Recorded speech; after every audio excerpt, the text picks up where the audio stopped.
7. Every time that you finish the box, yell out your number, and I'll write it down here. What this is, off at 8:50, is I want the whole time, the whole 3 minutes and the whole 1 minute to be on the box. So this will be 5 minutes. You technically end the bike at 9 minutes, but I want you to get off 10 seconds early so you're starting this right on the time. That way we can get splits per minute so I know what it is. So I'll tell you, all right, 8:50, everybody off, you're over here, you're starting right at the 9 minute mark.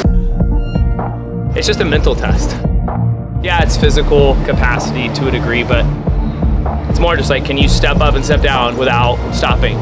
And I think it always kind of helps when it's a hero workout because it gives you different perspective, like someone's life has been taken and like all we have to do is kind of like really suffer for a workout for an hour, right? Like the pain and trauma for his family and all those kind of things I think is far more than us doing a workout for an hour. Reaching out for the unknown across the darkness of your soul, vanishing space and time along the memories of your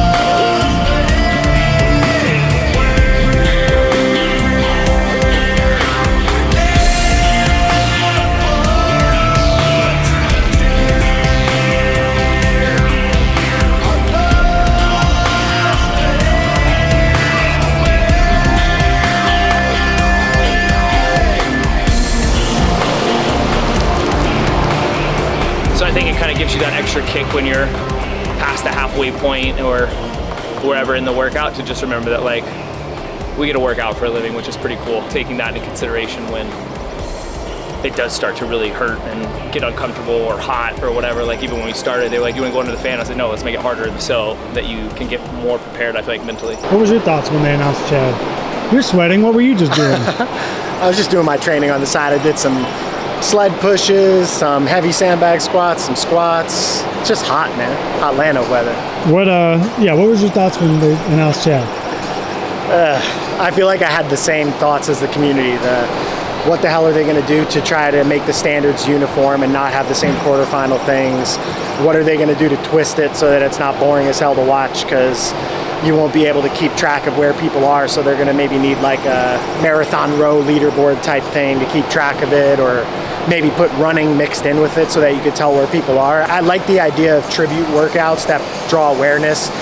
Maybe not necessarily to the, yes, to the hero aspect of it, but for me, I think it's more to the impact that we could make on future generations of people that maybe had trauma. Drawing awareness to that is pretty cool. And you know, me and Travis have been in this for over a decade, so it's cool to see a tribute to the older culture that evolved it. I think the sport has turned so mainstream professional that some of the early girl workouts and the hero workouts kind of got lost from the program for a while, and it's nice to see them come out.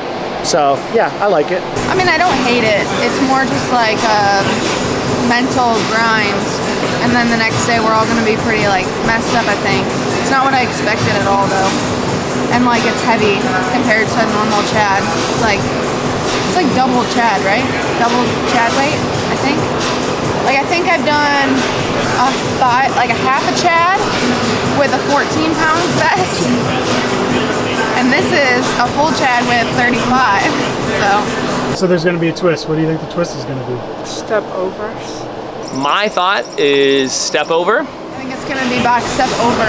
All of y'all said step over. Yeah, it's easier to judge. Like, are they really that stupid that they do like the same thing twice? Like they make a mistake in quarterfinal, and now it's like a big fuck you to everyone. Like, let's do it again for 1,000 reps. They try to overcomplicate it. GHD, you can't sit at this point on the pad, but you can sit here. You can't do this on a movement, but you can do this. They need to just simplify it, and it takes away any judging error, any miscommunication. It's simple. Get the work done. And I think that's what brought us all into CrossFit. Do the work as fast as possible. It's now so much about like, this judge potentially ruined me going to the games because of X, Y, Z, but that could have been resolved by taking away certain standards. Step over. Step to the other side. That's it. Like, Hands can't touch the box, feet, no other part of your body but your feet. Do you have any predictions? Anytime that you have a long grinder sort of monostructural workout like that, usually you're trying to figure out how to show who's in the lead the whole time. So I think that there's going to be some kind of progression, whether it's like 5 rounds of 100 step-ups and run up and down the stadium stairs and progress your box, or move to a different box, or do something else. I think that something like that is going to be mixed in to make it really clear not only who's in the lead, but also like how to follow where the races are. I think if I had to guess, it's not just going to be 1,000 step-ups for time. There's going to be 1,000 step-ups for time, but there's going to be like something you have to do on the minute, or not on the minute, or something you got to do like on the 10 minutes, or there's a buy-in that you have to do to get to it, or there's a run in between every 100 laps or something like that, because I find it very hard. It could just be step-ups. Tell me about that setup. Why'd you do it? What was the intention? Yeah, so we don't really care too much about their pace for 1,000. What we want to do is just accumulate a little bit of what I would call fatigued volume of the step-up. So instead of doing 15-minute straights of step-ups, rest 5 times 3, I wrote it like that to make sure that they're still getting touches on what it feels like to do step-ups in a fatigue state without all the volume on the knees and hips and stuff. So instead of 15, it turned into 9. We rest in between. The bike keeps a little bit of the same sort of fatigue that they would feel if they had just gone straight through. And if you got to pick the twist, what do you pick? I would pick like Elimination style. So you start with 40, every 100 reps, whoever's in the back, something like that, right? But I also feel like that wouldn't make sense, because he would want, I feel like, everybody to do the same, right? Because if someone did 100 reps, like, they're gonna be way fresher than someone that did 1,000. No twist. That's a twist.